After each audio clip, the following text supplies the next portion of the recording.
अस्सलाम वालेकुम दोस्तों, आपका हमारे चैनल उमैर हदीस में एक बार फिर से बहुत बहुत स्वागत है। आज हम आपके सामने जाकिर नाइक साहब का एक ऐसा वीडियो लेकर पेश हुए हैं जिसमें जो शख्स सवाल कर रहा है वो औरंगजेब से रिलेटेड सवाल है। सवाल क्या है आप ये भी सुनिए और उसका क्या जवाब देते हैं जाकिर नाइक साहब ये भी सुनिए, ज़रा गौर से सुनिएगा। आइए वीडियो स्टार्ट करते हैं। जी हाँ भाई साहब पूछिए। जी हाँ भाई साहब पूछिए। मेरा नाम BS गुप्ता, मैं एक एडवोकेट हूँ। दो कम्युनिटीज जो भारत में रहती हैं जी, दो कम्युनिटीज जो भारत में रहती हैं, मेजोरिटी कम्युनिटी 80% जिसको कहते हैं हिंदूज और 20% मुस्लिम्स, उनके बीच में गलत या सही ये भावना है कि इस्लाम जो फैला था वो तलवार के जोर से फैला था। हिस्टोरिकल फैक्ट है या ये मिथ है कह नहीं सकते, लेकिन क्या ये सच है कि 3000 से 6000 तक हिंदू मंदिरों को गिरा के मस्जिद में बदला गया? क्या ये सच है कि स्पेशली औरंगजेब के वक्त में हजारों लाखों हिंदुओं को ज़बरदस्ती उनके जनेऊ काट के उनको मजबूर किया गया कि वो मुसलमान बने? नंबर 2, जो कि आज के समय के अनुसार एक सवाल मैं पूछ रहा हूँ, हिंदुओं पर हिंदू मैरिज एक्ट लागू है जिसकी परिभाषा में सिवाय क्रिश्चियंस और मुस्लिम्स को छोड़ के बुद्ध, जैन को, सिखों को सबको शामिल किया गया है। क्या मुसलमानों का ये कहना नहीं बनता कि आप सबको शामिल करते हैं हिंदू मैरिज एक्ट में, इसका नाम बदल के एक ऐसा एक्ट बनाया जाए जो सब पे लागू हो, या इसके अल्टरनेटिवली एक यूनिफॉर्म सिविल कोड जो दोनों धर्मों के अच्छे टेनेट्स को शामिल करे उसको लागू किया जाए। एक चीज मैं ये समझता हूं कि मुस्लिम लॉ में जो विल है जिसके अंदर ये लिखा है कि 1/3 से ज्यादा कोई विल नहीं कर सकेगा, इसका मैं इनकॉर्पोरेशन अगर यूनिफॉर्म सिविल कोड बनता है तो मैं चाहूंगा कि वो हिंदुओं पे भी लागू हो। ये नहीं है कि हिंदू मैरिज एक्ट को अगर इंडियन मैरिज एक्ट में बदला जाए तो मुसलमानों पे लागू हो और हिंदुओं पे कोई चीज़ ना आए। मुझे इस्लाम में ये चीज़ बहुत अच्छी लगी। ऐसे ही कोई यूनिफॉर्म सिविल कोड के लिए ये मुस्लिम आगे क्यों नहीं आ रहे, इसकी वजह मुझे बताई जाए। भाई साहब ने 3 सवाल पूछे एक सवाल में। पहला सवाल के हिस्ट्री से पता चलता है कि इस्लाम तलवार के जोर पे फैला कि नहीं, लेकिन ये मुझसे पूछ रहे क्या ये हकीकत नहीं है कि 3000 से ज्यादा मंदिरें गिराई गई थी और मस्जिद बनाए गए और बहुत से लोगों का कत्ल किया गया है? ये बिल्कुल गलत है, अफवाह है।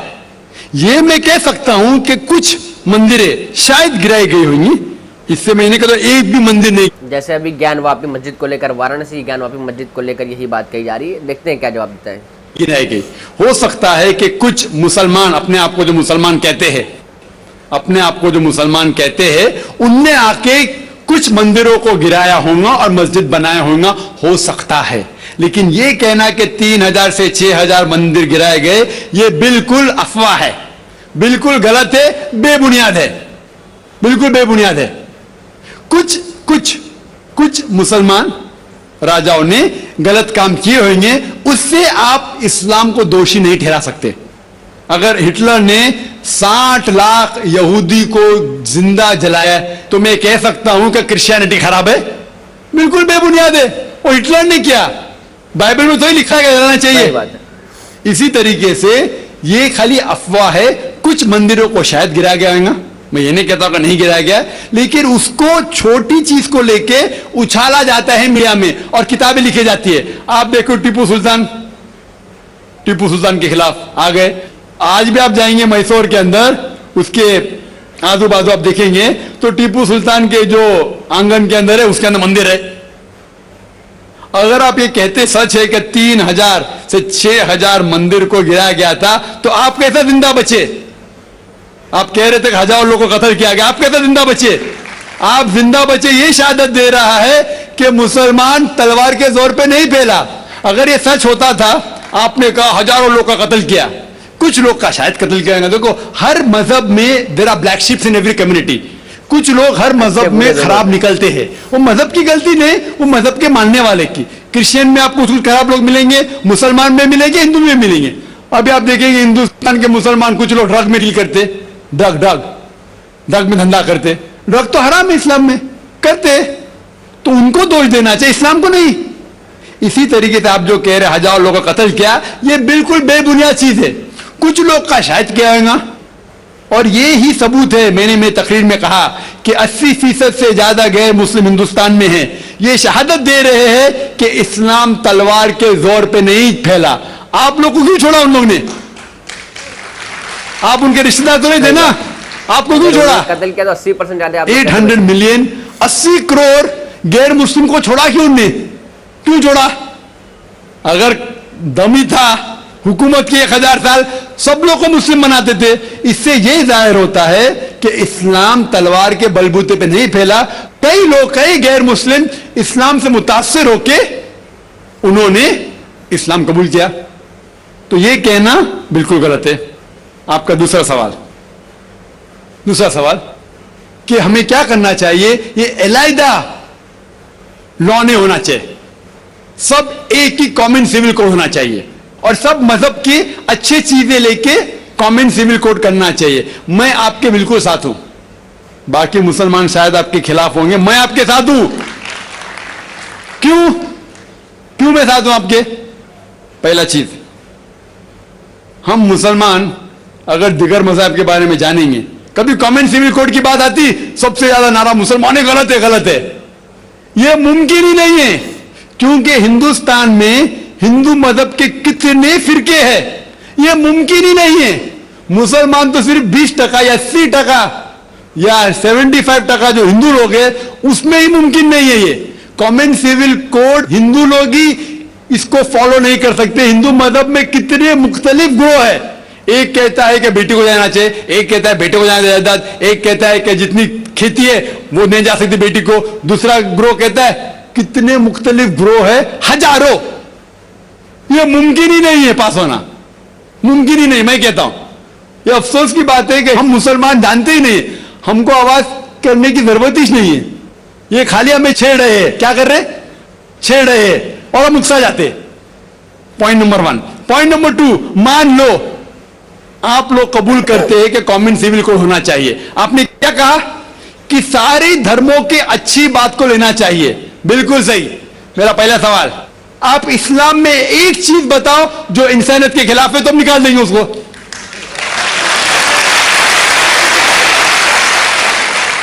आपका यह कहना बिल्कुल सही है कि बाकी मज़ाहिब की अच्छी चीजें जो है, मिसाल के तौर पे मैंने तकरीर की similarities between Hinduism and Islam, तो जो अच्छी चीजें हिंदुइज्म की मैं ले चुका हूं। Similarities between Christianity and Islam, जो अच्छी चीजें इस आयत में ले चुका हूं। मैं ये पूछना चाहता हूं आपसे, एक चीज जो इस्लाम में खराबी है वो तो बताओ मुझे, तो उसको निकालेंगे ना। लेकिन मंच के ऊपर जब डिबेट होएगा इंशाल्लाह मैं आऊंगा इंशाल्लाह। हाँ, मंच पे जब डिबेट होएगा कि हम क्या करेंगे, हर मज़हब की अच्छी चीज होंगे, तो मैं ये चाहता हूं कि इस्लाम की तरफ से उस मंच पे, उस स्टेज पे इंशाल्लाह मैं आऊंगा। ये चैलेंज है। कोई भी शख्स हिंदुस्तान में हो, मिनिस्टर हों दो, कोई भी स्वामी हों दो, कोई भी शंकराचार्य हों दो, इंशाल्लाह मैं तालिब इल्म हूं इस्लाम और दीगर मज़हब का। मैं तस्लीम करता हूं कि डिबेट होना चाहिए, हक बात जो निकली, लेकिन उसके ऊपर अमल भी होना चाहिए। हक बात जो सबसे बेहतरीन है इंसानियत के लिए, उसके ऊपर अमल होना चाहिए। इसलिए जो आखिरी किताब जो अल्लाह सुब्हानहू व तआला नाजिल की कुरान शरीफ, वो इंसानियत के लिए सबसे बेहतरीन किताब है, उसके ऊपर अमल होना ही चाहिए। आपका तीसरा सवाल, क्या ये हिंदू जो है इनहेरिटेंस के अंदर, ये इनहेरिटेंस जो होता है इस्लाम के अंदर 1/3 हिस्सा, 1/3 हिस्सा हम विल में दे सकते हैं, देना जरूरी नहीं है, दे सकते हैं।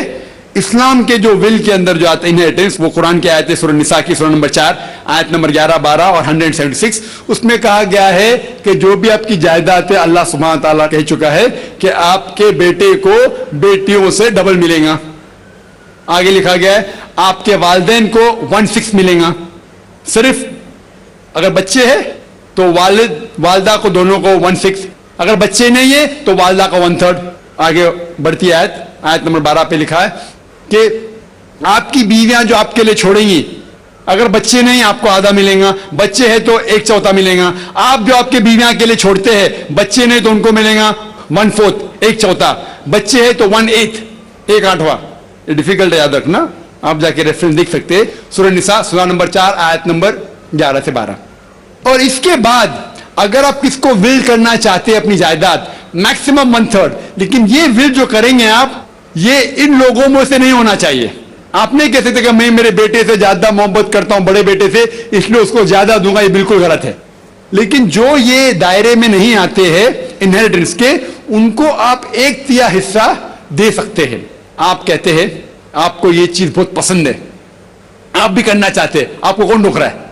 इंडियन गवर्नमेंट के हिसाब से आप अगर विल करेंगे, क्या मैं मेरा 1/3 हिस्सा देना चाहता हूं, कोई भी रोक ले सकता हूं, मैं भी नहीं ना मिनिस्टर भी नहीं। और पूरा अगर फॉलो करना चाहते सच्चा धर्म, आप इस्लाम कबूल कर सकते, हम आपको वेलकम करते। वाखिर दावाना अल्हम्दुलिल्लाह रब्बिल आलमीन। तो आपने देखा कि इस शख्स ने एक ही बार में 3 सवाल कर दिए और जाकिर नाइक साहब ने कितनी अच्छी तरीके से तीनों सवालों का जवाब दिया और चैलेंज किया कि इस्लाम में कोई भी एक ऐसी बात आप नहीं बता सकते जो इंसानियत के खिलाफ है। उम्मीद करता हूँ कि वीडियो पसंद आया होगा। पसंद आए तो लाइक, शेयर, कमेंट करना ना भूलें। मिलते हैं नेक्स्ट वीडियो में। अल्लाह हाफिज़।